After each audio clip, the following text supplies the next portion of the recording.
हमारे निशान पर वोट दीजिए, वोट दीजिए, वोट दीजिए, हमारे निशान पर वोट दीजिए, वोट दीजिए, वोट दीजिए, हमारे निशान पर वोट दीजिए, वोट दीजिए, वोट दीजिए, हमारे निशान पर वोट दीजिए, वोट दीजिए, वोट दीजिए।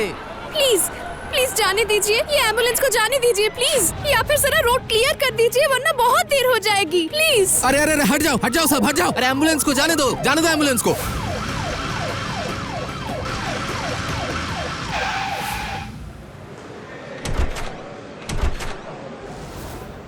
Doctor, massive heart attack, immediate surgery की जरूरत है। ऑफिशियल फॉर्मेलिटीज को जल्दी पूरा करना पड़ेगा, हाथ में ज्यादा वक्त नहीं है। क्या? मैं अब क्या करूंगी? मम्मी तो हॉस्पिटल तक आ भी नहीं पाएंगी। रो मत बेटी, रो मत। तेरे रिश्तेदारों को खबर दे, मामा के घर फोन कर। हाँ, मामा के घर? हाँ, अभी इस मुश्किल वक्त में तो मामा ही दीदी और जीजा के साथ खड़ा होंगे। हाँ, आपने सही कहा, लेकिन मामा नहीं, मैं कॉल करूंगी उससे भी करीब किसी को। हेलो हेलो मामी, रोनिता बात कर रही हूँ। अरे मालिनी, क्या हुआ है? अरे मुझे बताओ तो। तुम्हारे सुनने से कोई फायदा नहीं होगा, बल्कि तुम गाड़ी लेकर निकल जाओ, मैं टैक्सी से चली जाऊंगी। अरे लेकिन तुम किसके स्ट्रोक की खबर सुनकर ऐसे जल्दी में बाहर आई? मुझे बताओ, अगर जरूरत पड़ी तो मैं तुम्हें हॉस्पिटल ले जाऊंगा। रोनिता का फोन आया था, तुम्हारे जीजा जी को स्ट्रोक हुआ है, लेकिन मुझे पता है तुम वहाँ नहीं जाओगे। नहीं, मैं नहीं जाऊंगा, क्योंकि ये सुन के घर पे सब बुरा मान जाएंगे। उन लोगों के साथ हमारा रिश्ता कैसा है ये तुम्हें पता है, इसलिए भला यही होगा कि तुम भी ना जाओ। सॉरी मैनाक, तुम लोगों की इस ईगो की लड़ाई के बीच मुझे मत घसीटो। एक छोटी सी बच्ची अपने बीमार पिता को लेकर अस्पताल में बैठी है, उसने डरकर मुझे फोन किया है और मैं उसके पास ना जाऊं? इम्पॉसिबल। टैक्सी,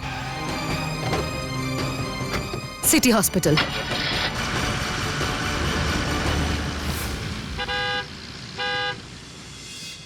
रो मत बाबू, रो मत। क्या हुआ, मुझे खुलकर बता। अचानक स्ट्रोक कैसे हो गया? क्या वो पहले से बीमार थे? आपको तो पता ही है पापा का हार्ट थोड़ा वीक है, लेकिन वैसे तो ठीक ही थे। तो फिर? आप तो जानती हो अभी वोट का प्रचार कैसे चल रहा है। आज सुबह हमारे एरिया में हमारे लोकल नेता सुजय प्रमाणिक का भाषण था। इतने जोर से हो रहा था, मैं पढ़ नहीं पा रही थी। एक बार भी सोच कर देखे हैं इस राज्यों में नौकरियां क्यों नहीं है? क्योंकि यहाँ की शिक्षा व्यवस्था बर्बाद हो चुकी है। हमारे बच्चे पढ़ना चाहते हैं पर उन्हें सही सुविधाएं मिल नहीं रहा है। लेकिन हम देंगे, ना चावल, ना दाल, ना पैसा, हम बच्चों को शिक्षा देंगे, क्योंकि शिक्षा होगी तो वो अपना भविष्य खुद से ही बना लेंगे। सुजय प्रमाणिक जिंदाबाद, जिंदाबाद, जिंदाबाद। अब सुनिए भैया, जरा यहाँ आएंगे? अब एक रिक्वेस्ट थी। अरे कैसे रिक्वेस्ट? आज हम लोग बहुत बिजी हैं, बाद में आइएगा। अब बाद में नहीं भैया, अभी जरूरत है। वो दरअसल मेरी बेटी की एग्जाम है कुछ ही दिनों में, तो मतलब ये माइक अगर थोड़ा कम हो जाता तो। अरे आपकी बेटी एग्जाम के लिए प्रिपरेशन लेगी, और हमारे भैया भी तो वोट के लिए प्रिपरेशन लेंगे ना। और परीक्षा तो हर साल होता है, इस साल फेल करेगा तो अगले साल देगा, लेकिन वोट तो 5 साल में एक बार होता है, इसलिए पास हमारे दादा को करना ही है। नहीं, आप लोग प्रचार कीजिए। मैं कह रहा था कि अगर साउंड थोड़ा कम हो जाता तो। सुनो, कुछ नहीं बोलोगे तुम, चुपचाप सिर्फ दादा जो बोलेंगे वो सुनना पड़ेगा। ये क्या? मैं तो आप लोगों से अच्छे से बात कर रहा हूँ, तो आप अचानक तू तड़ाक क्यों कर रहे हैं? ये समझ में नहीं आ रहा है। अरे तेरा लक अच्छा है कि वो तेरे से मुंह से बात कर रहा है। अगर मुझे गुस्सा आ गया ना तो मैं मुंह से बात नहीं करूँगा। क्या आप मुझे धमका रहे हैं? नहीं, समझा रहा हूँ। तब से मैं तेरा बकबक सुनता जा रहा हूँ। अभी अगर चुपचाप घर नहीं गया ना तो मैं तेरा कान काट दूंगा, फिर ना रहेगी कान और ना सुननी पड़ेगी ये भाषण। पापा आप अंदर चलिए, मैं कानों में रुई डालकर पढ़ाई करूंगी। अरे क्या बात, लड़की के दिमाग में तो अकल है। जाइए जाइए, पापा को लेकर कमरे में जाकर कानों में रुई डालकर बैठे रहिए, नहीं तो हम तुम्हारे पापा के नाक में रुई डाल देंगे। तब तुम्हारे माँ और बेटी का क्या होगा, समझ रहे हो ना? इलाके में रहना मुश्किल हो जाएगा। देखिए, अब मैं पुलिस में जाऊंगा। अरे चुप, अगर ज्यादा बकबक की ना तो यही गला काट दूंगा।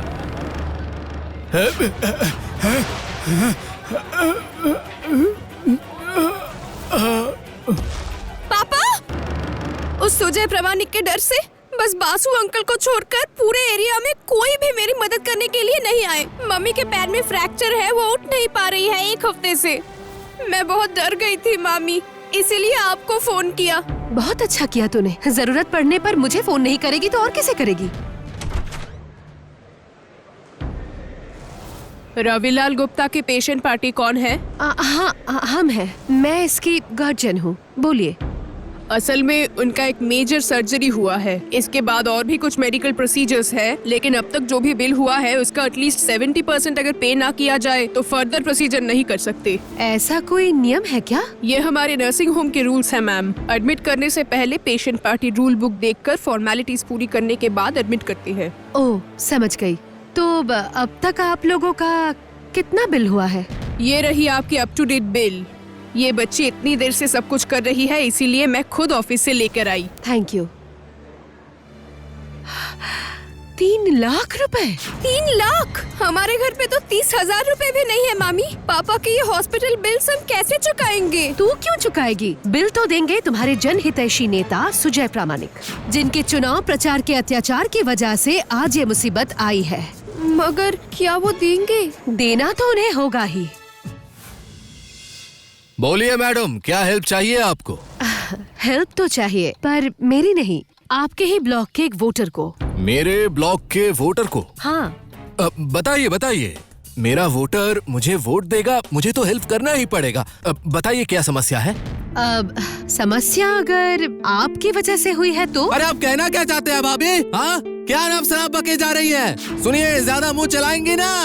आहा सिंटो, ऐसे मत बात करो। असल में मैडम, शाम में भी एक रैली है, बहुत बिजी है, समझे ना।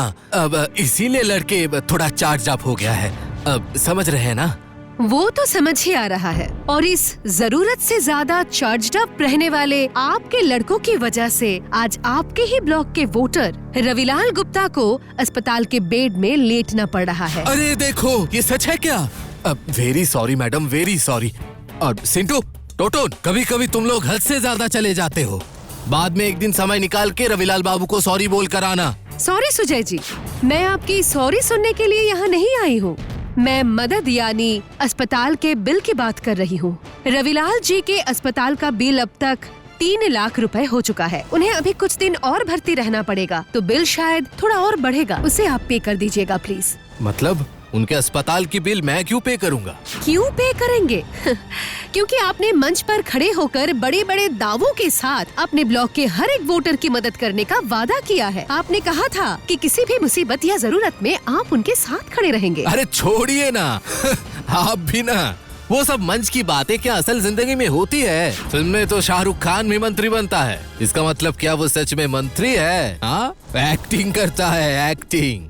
वैसे ही हम भी एक्टिंग करते हैं, समझे? नेता हो या अभिनेता, मंच पर सब एक्टिंग ही करते हैं। जियो भैया, बहुत अच्छे बोले। आप घर में जाइए और नेताओं की बातों को ज्यादा सीरियसली मत लीजिए, ज्यादा मत सोचिए इसके बारे में। वोट से पहले जो बोलते हैं हम, जीतने के बाद सब भूल जाते हैं। देश के लिए सोचेंगे तो अपना काम कैसे करेंगे बताइए? अरे पहले खुद बचना जरूरी होती है, ये तो आप जानते ही है ना? तुम्हें पहले भी कह चुका हूँ और अब भी कह रहा हूँ, उन लोगों के बारे में ज्यादा टेंशन मत लो। मम्मी पापा इस बात को अच्छी तरह से नहीं ले रहे हैं। और मैंने भी तुम्हें कह दिया है कि ऐसी बुरी हालत में मैं उसे अकेला नहीं छोड़ सकती।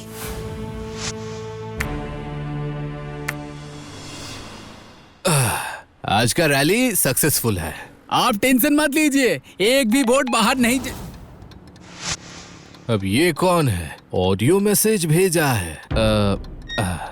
वोट से पहले जो बोलते हैं हम, जीतने के बाद सब भूल जाते हैं। देश के लिए सोचेंगे तो अपना काम कैसे करेंगे बताइए? अरे पहले खुद बचना जरूरी होती है, ये तो आप जानते ही है ना?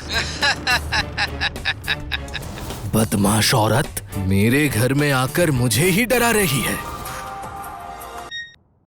क्यों, कैसा लगा? देखिए, अगर आप राजी हैं तो अब इसे प्रेस और मीडिया को भेज दूं। तू मुझे डराएगी? तू सुजय प्रामाणिक को डराएगी? जो करना है कर ले, जिसको दिखाना है दिखा ले। मैं कह दूंगा कि ऑपोजिशन पार्टी ने एआई से मेरा झूठा ऑडियो बनाकर फैला दिया है। देखना, इलेक्शन में उल्टा मेरा ही फायदा होगा। ठीक है, तो फिर यही सही, आप अपनी AI वाली कहानी सुनाइए और मैं सोशल मीडिया पर ये ऑडियो छोड़ती हूँ। जांच होने पर सच साबित हो ही जाएगा। पर आपके AI की कहानी फैलने से पहले हजारों लोग ये आवाज सुन चुके होंगे और फिर जिसे जो समझना है समझ जाएंगे। अरे भैया, क्या हुआ है? अरे ऐसे समय में मार्केट में ऐसा ऑडियो आ जाना मतलब ओपोनेंट के हाथ में हथियार थमा देना। तो अब कुछ पैसे वैसे दे के मुंह बंद करवा देना ही बेहतर होगा। ठीक है, तो फिर मैं वही करता हूँ। मैं क्या कह रहा था मैडम, ठीक है, उस हॉस्पिटल की बिल मैं पे कर दूंगा, उसके बाद भी जो खर्चा होगा दे दूंगा। ये सब ऑडियो छोड़ने की कोई जरूरत नहीं होगी। लेकिन सोचिएगा मत कि डर के मारे मैं ये पैसा दे रहा हूँ। मैं मेरे ब्लॉक के वोटर से प्यार करता हूँ, इसलिए पे कर रहा हूँ। जिस बात को सोचकर आपको पैसे देने में आसानी हो वही सोचिए। Good night. अच्छा, उनके अस्पताल का बिल तो उस नेता ने चुका दिया है ना, तो फिर बहू का आज फिर अस्पताल जाने की क्या जरूरत थी? अरे तुम्हें तो पता है मालिनी कैसी है माँ, हर बात में टांग अड़ाएगी। आओ दीदी, आओ। आराम से आराम से आराम से आओ, बैठो। रोनिता, तू भी बैठ। ये लोग यहाँ क्यों है बहू? माँ, जीजाजी को अभी कुछ दिन और अस्पताल में रहना होगा। इधर दीदी का पैर टूट गया है, ऊपर से उस इलाके में नेता का आतंक। ये दोनों वहाँ रहने से डर रही थी माँ, इसलिए मैंने तय किया कि ये कुछ दिन वो यहीं रहेंगी। तुमने तय किया? तुम तय करने वाली होती कौन हो? क्यों माँ? क्या मैं अपने करीबियों को यहाँ नहीं ला सकती माँ? नहीं, नहीं ला सकती। जो लोग इस घर के हर इंसान को एक दिन अपमानित करके चले गए थे, उनके लिए इस घर में कोई जगह नहीं है। माँ, सच बताइए तो माँ, क्या दीदी के लिए आपके मन में जरा भी दर्द नहीं होता? मेरा कोई भी दुख मेरे पति के अपमान से बड़ा नहीं है बहू, इसलिए तुम इन्हें वापस छोड़ कर आओ। नहीं माँ, मैं इन्हें जुबान दी है कि ये कुछ दिन मैं इन्हें यहाँ रखूंगी। इस घर में कौन रहेगा और कौन नहीं, ये तय करने वाली तुम कौन हो? भूलना मत, तुम खुद भी यहाँ हमारी मर्जी से ही रह रही हो। ये तुम्हारा घर नहीं है। ओह, अगर ऐसी ही बात है माँ, तो फिर मेरा यहाँ रहने का कोई मतलब ही नहीं है। मैं अपने खुद के घर जा रही हूँ।